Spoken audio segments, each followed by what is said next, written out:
رانیہ تو بہت نیک بچی ہے، وہ ایسا کیوں کرے گی؟ میں اس پریشانی میں گھر آ گئی۔ رات کو رانیہ گھر آئی تو آج خلاف معمول اس کے ہاتھ میں 2 گٹھڑیاں تھیں۔ رانیہ وہ لے کر اپنے کمرے میں بند ہو گئی۔ میں نے دروازہ بجایا تو وہ باہر آئی، مجھ سے پوچھنے لگی کہ اماں کیا بات ہے۔ میں نے اس سے نائلہ کی بہو کے بارے میں باز پرس کی تو وہ طیش میں آ گئی کہ خالہ جھوٹ بولتی ہیں، ایسا کچھ بھی نہیں۔ میں نے ان کی بہو کو درد کا انجیکشن لگایا تھا جس کے اثر سے وہ پونا گھنٹہ بے ہوش رہی۔ میں اپنے کمرے میں چلے آئی اور ساری باتوں کو سوچنے لگی کہ آخر رانیہ کیا چاہتی ہے، کیوں اس نے ایسا کیا۔ میں سوچتے ہوئے نہ جانے کب نیند کی وادیوں میں اتری۔ مجھے پتہ نہ چلا میری آنکھ آدھی رات کو پیاس کی شدت سے کھلی۔ میں چپل اڑیس کر جیسے ہی باہر آئی تو مجھے دھچکا سا لگا۔ رانیہ اپنے ہاتھ میں وہی گٹھڑی تھامے باہر کی طرف جا رہی تھی۔ میری آنکھیں پھٹی کی پھٹی رہ گئی تھی۔ یہ سوچ ہی جان لیوا تھی، اتنی رات کو رانیہ بلال اور مجھ سے چھپ کر کہاں جا رہی ہے۔ مجھے ایک دم خوف سا محسوس ہوا۔ میں اس کے پیچھے پیچھے ہی گھر سے نکلی۔ رانیہ گھر سے تھوڑے دور کسی ویران علاقے کی جانب اپنے قدم بڑھا رہی تھی۔ میں شدید خوف کے حصار میں گھری ہوئی تھی۔ اچانک مجھے ایک تیز قسم کی خوشبو اپنے دماغ پر سوار ہوتی محسوس ہوئی اور میں بے ہوش ہو کر حواس سے بیگانہ ہو گئی۔ مجھے جب ہوش آیا تو میں چاروں طرف اندھیرا دیکھنے لگی۔ وہ میرا گھر تو ہرگز نہیں تھا، یہ بہت ہی چھوٹا سا کمرہ تھا۔ میں ابھی یہاں سے باہر نکلتی جب ایک نوجوان لڑکی میرے پاس آئی۔ اس نے اپنا نام سیدہ بتایا۔ میں نے پوچھا کہ میں یہاں کیسے آئی تھی۔ اس نے بتایا کہ آپ ہمیں جنگل کے پاس بے ہوش ملی۔ میں اپنے شوہر کے ساتھ یہاں رہتی ہوں، ہم صبح سویرے اٹھنے والے لوگ ہیں۔ میں آپ کو بے ہوش دیکھ کر آپ کی مدد کی خاطر گھر لے آئی۔ میں اس کی ساری باتیں حیرت سے سن رہی تھی کیونکہ مجھے اچھی طرح یاد تھا کہ میں رانیہ کا پیچھا کر رہی تھی۔ اچانک مجھے حواس جھنجھوڑنے والی خوشبو محسوس ہوئی اور میں بے ہوش ہو گئی۔ میں نے اس کا شکریہ ادا کیا اور اپنے گھر کے راستے پر چل پڑی۔ اگلے آدھے گھنٹے میں اپنے گھر آ گئی تھی۔ میرا ذہن منتشر ہو چکا تھا۔ رانیہ کی حقیقت کیا تھی، یہ بات مجھے پریشان کر رہی تھی۔ میں گھر آئی تو رانیہ مجھ سے لپٹ گئی اور مجھ سے پوچھنے لگی کہ اماں آپ کہاں تھیں۔ میں نے اس کی بات کا کوئی جواب نہ دیا، پر میری نظر اس کے پیچھے کھڑے بلال پر تھی جس کے چہرے پر تفکر کے سائے ابھر رہے تھے۔ شاید اسے یقین کرنا مشکل لگ رہا تھا کہ میں صحیح سلامت گھر پہنچ چکی تھی۔ میں نے بلال کو کہا مجھے میرے کمرے میں چھوڑ آئے، اس وقت مجھے کسی سے کوئی بات نہیں کرنی۔ بلال مجھے لیے کمرے میں آیا اور بستر پر لٹا دیا۔ میں اپنے دل میں پکا ارادہ کر چکی تھی کہ رانیہ کی گٹھڑی کا راز تو میں جان کر رہوں گی۔ اس کی ان حرکتوں سے پردہ اٹھا کر بلال کو ساری سچائی بتا دوں گی۔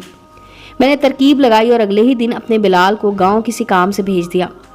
اب گھر میں صرف میں اور رانیہ تھے۔ میں آج کسی بھی طرح اسے ہسپتال جانے سے روکنا چاہتی تھی۔ میں نے طبیعت خرابی کا بہانہ بنایا اور اسے گھر ہی روک لیا۔ میں نے سارا دن رانیہ پر کڑی نظر رکھی کہ آخر وہ کرتی کیا ہے، پر رانیہ نے سارا دن میں ایسی کوئی حرکت سر انجام نہ دی جس سے مجھے اس پر شک ہو۔ رات کے 10 بجے کا ٹائم تھا جب مجھے باہر کا دروازہ کھلنے کی آواز آئی۔ مجھے یقین تھا کہ اس وقت رانیہ کے علاوہ اور کوئی نہیں ہو سکتا کیونکہ بلال پہلے ہی گاؤں جا چکا تھا۔ میں نے چپکے سے اس کا پیچھا کیا تو معلوم ہوا کہ وہ ہسپتال آئی ہے، لیکن اجنبے کی بات یہ تھی کہ وہ رات کے اس پہر ہسپتال میں کیا کرنے آئی تھی۔ میں اس کے پیچھے ہی چلی آ رہی تھی۔ رانیہ اچانک ہی ایک کمرے میں گئی اور دروازہ بند کر لیا جو شاید ہسپتال کا سٹور روم تھا۔ مجھے حیرت زدہ تھی کہ یہ سب ہو کیا رہا ہے۔ مجھے اب ڈر لگنے لگا تھا کہ کہیں رانیہ، یہ خیال دل میں دہلا دینے والا تھا کہ رانیہ اندر نہ جانے کیا کر رہی ہے۔ میں نے دروازے میں موجود چھوٹے سے سوراخ سے دیکھنے کی کوشش کی تو میری آنکھیں پھٹی کی پھٹی رہ گئیں۔ وہاں رانیہ اسی حاملہ عورت کے ساتھ تھی جس کو اس دن میں نے رانیہ کے ساتھ دیکھا تھا۔ وہ روتی سسکتی رانیہ سے کچھ کہہ رہی تھی۔ میرا دماغ سوچنے سمجھنے کی صلاحیت کھو چکا تھا۔ مجھے سمجھ آئی کہ ایسے بچوں کے لیے ہسپتال بنانا کسی بھی طرح اپنا خواب پورا کرنا چاہتی ہے، اور آپ کی سہیلی کی بہو نے مجھے اس عورت سے بات کرتے دیکھ لیا تھا۔ تبھی میں نے اسے ایسا انجیکشن لگایا کہ اس کی یادداشت چلی جائے۔ میں جانتی تھی کہ میرا راستہ غلط ہے، لیکن اماں میرا یقین کریں، میرا ارادہ غلط نہیں تھا۔ میں نے کبھی نہیں سوچا تھا کہ ایسا ہو جائے گا اور آپ اس راز تک پہنچ جائیں گی۔ میری نیت صاف تھی۔ میرا رب جانتا ہے اس دن جب آپ نے میرا پیچھا کیا، میں جانتی تھی کہ آپ میرے پیچھے آ رہی ہیں۔ میں نے راستہ بدلا اور آپ کو خاص دوائی سے بے ہوش کر دیا۔ میں نہیں چاہتی تھی کہ آپ میرے راز تک پہنچیں۔ میری اولاد نہیں ہے اماں، لیکن میں اولاد کا دکھ بخوبی سمجھ سکتی ہوں۔ میری زندگی بس یہی تھی۔ میں نے اپنی زندگی میں ایسے لوگوں کو بھی دیکھا ہے جو بچہ پیدا ہوتے ہی نرس کو کہتے ہیں کہ میری بیوی کو بتانا کہ بچہ مرا ہوا پیدا ہوا ہے، اور وہ نرس چند ٹکوں کی خاطر اپنا ایمان بیچ دیتی ہے اور اس بچے کو نہ جانے کس کے حوالے کرتی ہے۔ میں جانتی ہوں میں نے گناہ کیا ہے، لیکن میں بہت شرمسار ہوں۔ جو میں نے کیا میں معافی مانگتی ہوں اماں آپ سے۔ میری زندگی آپ اور بلال ہیں۔ رانیہ شدت سے روتے ہوئے اپنی رداعت سنا چکی تھی۔ میں سن دماغ اور شل ہوئی ٹانگوں کے ساتھ وہیں کھڑی تھی۔ اس کی ساری باتیں مجھے حیران و پریشان کر گئیں۔ خیر جو بھی تھا، اسے کوئی حق نہیں تھا ایسے کاروبار کر کے اپنا خواب پورا کرنے کا۔ میں نے اسے یہ بات سمجھائی اور اسے بتایا کہ وہ کتنا بڑا گناہ کر چکی ہے۔ بے شک نیت صاف تھی، لیکن طریقہ غلط تھا، اور غلط کو صحیح کر کے لبادے میں اڑا کر پیش کرنے سے غلط صحیح نہیں ہو جاتا۔